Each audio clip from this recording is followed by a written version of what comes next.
ഇന്ന് July 10th. പ്രപഞ്ചത്തിലെ ഏറ്റവും വലിയ പോരാളിയുടെ രണ്ടാമത്തെ ഡെലിവറി. അതെ, അൾത്താരയുടെ ബർത്ത്ഡേ. ഒരു റെഗുലർ ചെക്കപ്പിന് വേണ്ടി ഹോസ്പിറ്റലിൽ ചെല്ലാൻ പറഞ്ഞ ദിവസമായിരുന്നു.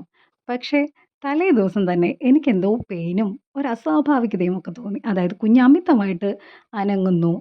അങ്ങനെയൊക്കെ ചെന്നപ്പോൾ ബാത്റൂമിൽ പോയി നോക്കിയപ്പോൾ ബ്ലീഡിങ്. ഓക്കെ, ഇന്ന് ഞാൻ പ്രസവിക്കുന്ന എനിക്കൊരു ഡൗട്ട് തോന്നി. അങ്ങനെ ഹോസ്പിറ്റൽ ചെക്കപ്പിന് വേണ്ടി പോയി. ഡോക്ടറെ കാണിച്ചപ്പോൾ ഡോക്ടർ PV ചെയ്ത് നോക്കി. PV ചെയ്തപ്പോൾ 2 സെന്റിമീറ്റർ വികസനം. ഉടൻ തന്നെ കൊച്ചിൻ്റെ മൂവ്മെൻറ്റ്സ് അറിയാൻ വേണ്ടി ലേബർ റൂമിലേക്ക് പോയിക്കോളാൻ പറഞ്ഞു. ലാസ്റ്റ് ഡെലിവറിയിൽ PV ചെയ്തപ്പോൾ ഹോസ്പിറ്റലിൽ മൊത്തം അലറി വിളിച്ച ആളാണ് ഞാൻ. ഇത്തവണ PV ചെയ്ത് ഞാൻ അറിഞ്ഞേയില്ല. അങ്ങനെ 3.5 വർഷത്തിന് ശേഷം ലേബർ റൂമിലേക്ക്. അതേ ലേബർ റൂം. ഭയത്തോടു കൂടിയാണ് കേട്ടോ പോയത്. അവിടെ ചെന്നതും സിസ്റ്റർ എൻ്റെ അടുത്തൊരു മെഷീൻ എടുത്ത് തന്നിട്ട് പറഞ്ഞു, മോനെ കൊച്ചനങ്ങുമ്പം ഇതിൽ പിടിച്ച് പ്രസ് ചെയ്യണം എന്ന് പറഞ്ഞു. ഓക്കെ, ഞാൻ ഓക്കെ പറഞ്ഞു. അങ്ങനെ ഞാൻ കൊച്ചിൻ്റെ മൂവ്മെൻറ്റ്സ് നോക്കാൻ തുടങ്ങി. മൊബൈലിൽ ഗെയിം കളിക്കുന്ന മാതിരി ചക്ക് ചക്ക് ചക്ക് എന്ന് നിൽക്കുന്ന കണ്ട് സിസ്റ്റർ വളരെ അന്താളിച്ചെന്നെ നോക്കി. അത് കഴിഞ്ഞിട്ട് സിസ്റ്റർ ഉടനെ ഡോക്ടറെ വിളിച്ചു. ഡോക്ടർ വന്ന് ചെക്ക് ചെയ്തു. ഡോക്ടർ വന്ന് ചെക്ക് ചെയ്തിട്ട് ഡോക്ടർ പറഞ്ഞു, ലേയ ഇന്നോ നാളെയോ ഡെലിവറി ഉണ്ടാവാൻ ചാൻസ് ഉണ്ട്, സോ ഇവിടെ തന്നെ സ്റ്റേ ചെയ്തോളാൻ പറഞ്ഞു. അങ്ങനെ ഞങ്ങൾ റൂമിലേക്ക് മാറി. റൂമിൽ ചെന്നതും അവരെനിക്ക് എനിമ തന്നു. എനിമ തന്നതും എനിക്ക് പെയിൻ സ്റ്റാർട്ട് ചെയ്തു. അങ്ങനെ ഒരു ഉച്ചയോട് കൂടിയാണ് കേട്ടോ എനിമ തന്നത്. അത് കഴിഞ്ഞ് പെയിൻ തുടങ്ങി. അങ്ങനെ ഒരു 5 മണിയൊക്കെ ആയപ്പോൾ ലേബർ റൂമിലേക്ക് ചെല്ലാൻ പറഞ്ഞിട്ടുണ്ടായിരുന്നു. അങ്ങനെ ഈവനിങ് ഒരു 5 o'clock കൂടി ലേബർ റൂമിലേക്ക് ചെന്നു.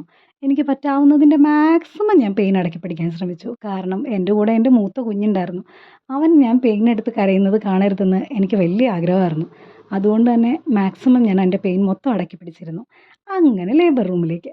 ലേബർ റൂമിൽ കയറി ഒരു 7 മണിയോട് കൂടിയാണ് കേട്ടോ ഞാൻ പ്രസവിക്കുന്നത്. അങ്ങനെ ലേബർ റൂമിൽ കയറി വാട്ടർ ബ്രേക്കിംഗ്, കരച്ചിൽ, പിഴിച്ചിൽ, തണുപ്പ്, വിയർപ്പ്, ആകെ കോലാഹലം. എങ്ങനെയെങ്കിലും ഈ സമയം ഒന്ന് കടന്നാൽ മതിയെന്ന് എല്ലാ സ്ത്രീകളും കരുതുന്നത് പോലെ ഞാനും കരുതിയ സമയം. അങ്ങനെ ആ സമയം കടന്നു. അങ്ങനെ 7 മണിയോടുകൂടി അതാ എൻ്റെ കുഞ്ഞ് വന്നു, അൾത്താര. പ്രപഞ്ചത്തിലെ ഏറ്റവും വലിയ പോരാളി. യുദ്ധമൊക്കെ കഴിഞ്ഞ് വരുന്നത് പോലെ അൾത്താരയുമായി ഞാൻ പുറത്തേക്ക്. ലൈഫിൽ മറക്കാൻ പറ്റാത്ത ഏറ്റവും വലിയൊരു നിമിഷമായിരുന്നു അത്.